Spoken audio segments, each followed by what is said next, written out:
This is Whitrope Siding on the old Waverley route. It's home to the Whitrope Heritage Centre and Border Union Railway. It lies just short of Whitrope Summit, which is at 1,006 feet.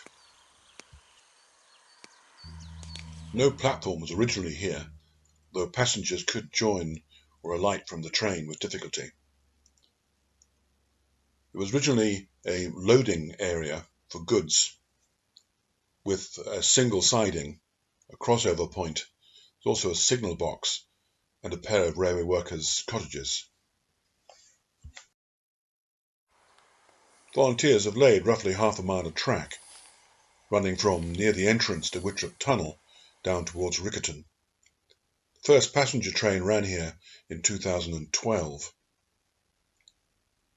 One of the vehicles used is a prototype of the British Rail Engineering and Leyland rail bus.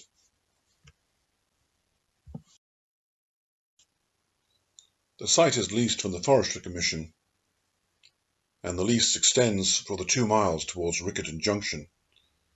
It's hoped that this eventually will become the terminus. The Heritage Centre contains a large number of artefacts and displays. Another carriage contains a small shop and a cafe. The nearest town to the site is Newcastleton. Further up the Waverley route, part of the line has been reopened, running from Tweed Bank via Gala Shields to Edinburgh.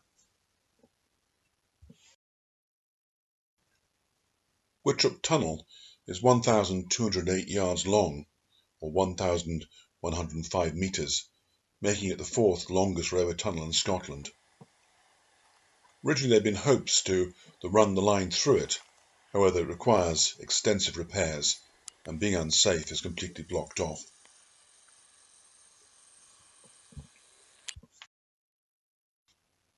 The Waverley route was closed in 1969 and track lifting had been completed by 1972.